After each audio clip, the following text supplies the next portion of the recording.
Hi guys, welcome to our channel Balaji Tech Videos. Friends నేను చాలా రోజుల తర్వాత వీడియో అనేది చేస్తున్నాను ఎందుకంటే నాకు కెమెరా కొద్దిగా సరిగ్గా లేదు. సో నేను కొత్త మొబైల్ అనేది కొనేసాను. ఇంక నుంచి కన్సిస్టెన్సీగా వీడియోస్ అనేవి వస్తూనే ఉంటాయి మన ఛానల్కి. బెల్ ఐకాన్ ఆన్లో పెట్టుకోండి. లేట్ చేయకుండా మన టాపిక్లోకి వెళ్ళిపోదాం. ఈరోజు మన టాపిక్ ఏంటంటే ఫ్రెండ్స్, ఈపీఎఫ్ఓలో ఒక కొత్త ఫీచర్ అనేది వచ్చిందన్నమాట. ఆ ఫీచర్ పేరు ఏంటంటే డీలింక్ అనే ఒక ఆప్షన్ అనమాట. అది ఎక్కడ ఉంటుంది, దాన్ని ఎలా ఉపయోగించాలి, ఇది ఎందుకోసం అనేది ఈ వీడియోలో నేను డిస్కస్ చేస్తున్నాను. డీలింక్ అనే ఆప్షన్ మనకి ఎక్కడ కనబడుతుందంటే, మన ఒక UAN number, password and captcha enter చేసి లాగిన్ అయిన తర్వాత ఈపీఎఫ్ అకౌంట్లోకి మనకు పైన ఆప్షన్స్ అనేవి ఉంటాయి. అందులో వ్యూ అనే ఒక ఆప్షన్ ఉంటుంది, దాన్ని క్లిక్ చేసుకోవాలి.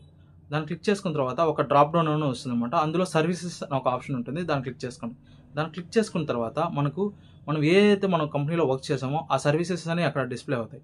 డిస్ప్లే అయిన తర్వాత మనకు కొద్దిగా హారిజంటల్ స్క్రోల్ చేసామంటే అందులో మనకు డీలింక్ అనే కొన్ని ఆప్షన్లు అనేవి బ్లూగా కనబడతాయి అనమాట. ఆ డీలింక్ అనేది ఎందుకంటే మనకు ఆ కంపెనీకి సంబంధం లేకుండా మనము కనెక్షన్ని డిస్కనెక్ట్ చేసుకోవడమే. దాన్నే డీలింక్ అంటారు అనమాట. ఇది ఎందుకు ఉపయోగపడుతుంది అంటే, చాలామంది కంపెనీస్లో 1 or 2 days వర్క్ ఎల్ఐసి వచ్చిన తర్వాత ఆ కంపెనీకి దానికి లింక్ అయి ఉంటుంది అనమాట. దానివల్ల మనకి చాలా ప్రాబ్లమ్స్ అనేది ఫేస్ చేస్తాం. ఈ ఫీచర్ వల్ల చాలా ఉపయోగాలు ఉంటాయన్నమాట. ఎవరైతే ఇబ్బంది పడుతున్నారో వాళ్ళందరికీ ఈ ఫీచర్ ద్వారా వాళ్ళకి రిలీఫ్ అనేది పొందుతారన్నమాట. ఈ యొక్క డీలింగ్ అనేది ఎలా ప్రాసెస్ చేసుకోవాలో నేను ఇప్పుడు చూపిస్తాను చూడండి. సర్వీసెస్లోకి వెళ్ళిన తర్వాత ఈ విధంగా డీలింక్ అనే ఆప్షన్ ఉంది, దాన్ని క్లిక్ చేసుకోవాలి.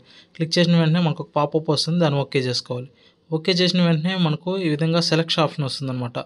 ఏదైనా ఒకటి సెలెక్ట్ చేసుకొని మనం చేయాలి. ఫస్ట్ ఇది ఏంటంటే, నేను ఎప్పుడు ఆ కంపెనీలో వర్క్ చేయలేదు, వాళ్ళే నా యొక్క ఇది లేకుండా వాళ్ళే యాడ్ చేశారు. రెండోది ఏంటంటే, వాళ్ళ ఆఫర్ అనేది మనకు ఇచ్చారు, బట్ నేను జాయిన్ అవ్వలేదు.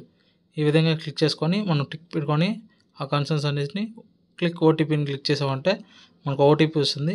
ఓటీపీ ఎంటర్ చేసుకొని ఆ కంపెనీకి మనకు డీలింక్ అనేది చేసుకోవాలి ఫ్రెండ్స్. ఈ విధంగా ఈజీగా మనం డీలింక్ అనేది చేసుకోవచ్చు. ఫ్రెండ్స్, ఈ వీడియో మీకు ఉపయోగపడుతుంది అనుకుంటే మీ ఫ్రెండ్స్ అండ్ ఫ్యామిలీస్లో ఎవరైతే ఈపీఎఫ్ అకౌంట్ మెయింటైన్ చేస్తున్నారో వాళ్ళందరికీ ఈ వీడియోని షేర్ చేయండి. Do subscribe.